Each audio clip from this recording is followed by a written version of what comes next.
Olá, agora vamos falar sobre os lipídios. Bom, o lipídio é mais uma substância orgânica e quando nós vamos falar em substâncias orgânicas, mais uma vez pensamos, para que serve um lipídio?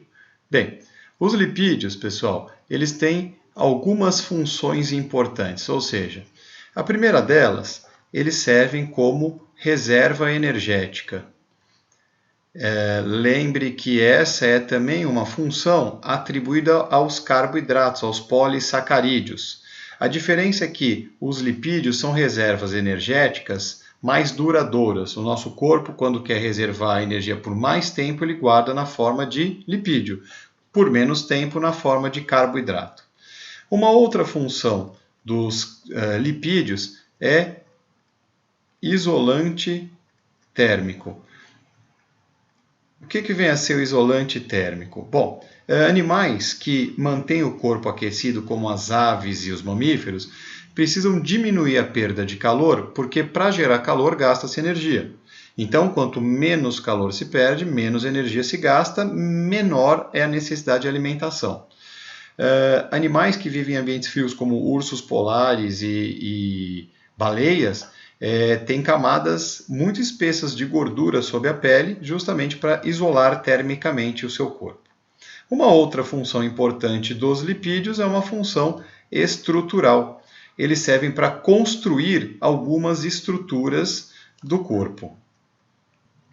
Bem, nós vamos dividir os lipídios em 4 grandes grupos. O primeiro grande grupo é o dos triglicerídeos, tá? Dentre os quais estão os óleos, né? Os óleos e as gorduras. Os óleos são encontrados principalmente em sementes de vegetais. E a função básica dos óleos é reserva energética. Quando uma semente vegetal germina, como por exemplo a semente de um girassol, a semente de um amendoim, que são ricas em óleo, elas utilizam esse óleo como uma fonte de energia para germinar. As gorduras, elas são encontradas no nosso corpo num tecido chamado tecido adiposo, principalmente. Esse tecido adiposo, ele fica por todo o nosso corpo, entre os órgãos e embaixo da pele. E ele tem 2 funções importantes. As gorduras do nosso corpo, elas servem como reserva energética e, quando estão sob a pele, como isolantes térmicos. Isolante térmico. As moléculas de triglicerídeos são formadas por ácidos graxos, ácido graxo, que é um ácido orgânico, mais uma molécula de álcool orgânico chamado glicerol. Quando nós comemos óleos ou gorduras, nós devemos digerir essas moléculas para obter ácidos graxos e glicerol, que podem ser absorvidos pelo nosso intestino, caem no sangue e chegam às células para serem utilizados. As ceras, elas têm outro grupo de lipídio importante, é o das ceras, que tem um papel importante na construção, então um papel estrutural importante, no caso das abelhas, que utilizam a cera para produzir sua colmeia, e nas folhas de plantas que vivem em locais mais secos, onde a disponibilidade de água é menor, a cera tem uma função de impermeabilizar as superfícies das folhas. Então, uma função impermeabilizante. Uma função impermeabilizante. Lembre que a cera, por ser justamente impermeável, acaba impedindo ou diminuindo bastante a perda de água pela planta. As ceras são encontradas ainda, pessoal, nas nossas orelhas internas. A orelha interna, que era conhecida antes como ouvido, vou escrever novamente, a orelha interna, conhecida como ouvido, tem uma cera que serve justamente para reter partículas que estejam em suspensão no ar. Como há uma entrada livre de ar na nossa orelha interna, as partículas que estão em suspensão nesse ar devem ser retidas para não causar infecções lá no fundo da orelha, onde fica o nosso tímpano. Então, essa cera da orelha interna tem a função de proteção. Ok? Um outro grupo importante de lipídios são os lipídios compostos. E aqui nós temos um exemplo importante para a formação das células, que é o fosfolipídio. O fosfolipídio tem esse nome porque tem a substância fósforo na sua composição. O fosfolipídio ele é encontrado em toda a membrana plasmática das células. Cada estruturinha dessa daqui que a gente está vendo, que tem uma bolinha vermelha e esse rabicho amarelo, é um fosfolipídio. E tem, portanto, função estrutural. Ele vai montar a membrana plasmática das células. O último grupo de lipídios é o grupo dos esteroides, do qual faz parte o colesterol, o famoso colesterol. Normalmente nós pensamos no colesterol como um vilão.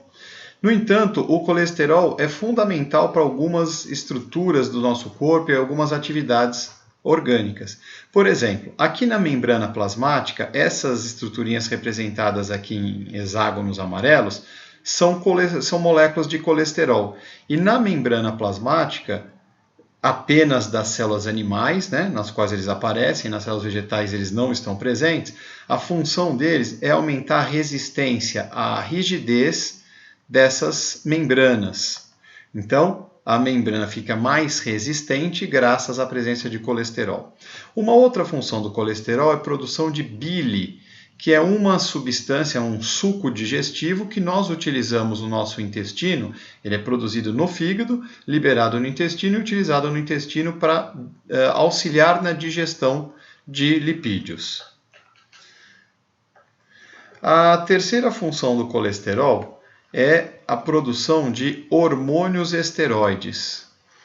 Hormônios esteroides são, principalmente, a gente pode usar como exemplo, os hormônios sexuais. A testosterona, que é o hormônio sexual masculino, que desenvolve os caracteres sexuais secundários, as características que transformam os meninos em homens e os animais jovens em animais adultos e prontos para a reprodução. E nas fêmeas e nas mulheres, a progesterona e o estrógeno têm esse mesmo papel. Então, nas fêmeas. Então, estrógeno e progesterona é típico das fêmeas. Embora tenhamos acabado de perceber que o colesterol é fundamental para o nosso corpo, nós sempre ouvimos falar do colesterol como um vilão. O colesterol ele é um lipídio, portanto, ele dificilmente se dissolve no sangue, que é feito de água, basicamente. Portanto, ele tem que estar associado a proteínas, formando o LDL e o HDL, que são dois tipos de colesterol encontrados no nosso sangue. LDL significa lipoproteína, então o lipídio associado à proteína de baixa densidade, e o HDL é a lipoproteína de alta densidade. Nós conhecemos o LDL como mau colesterol e o HDL como bom colesterol. O HDL é o bom colesterol porque retira essa substância do sangue e leva para o fígado para ser degradada, enquanto o LDL ele tira o colesterol do sangue e leva até as células. Lembre-se que ele é importante para as células. No entanto, quando as células já estão cheias de colesterol, elas não pegam mais o colesterol e ele começa a sobrar no sangue e acaba se acumulando na parede das artérias, como nós estamos vendo aqui, formando placas de ateroscleroma. Essas placas obstruem a passagem de sangue, podendo causar infartos no coração e derrame cerebral. Ficamos por aqui.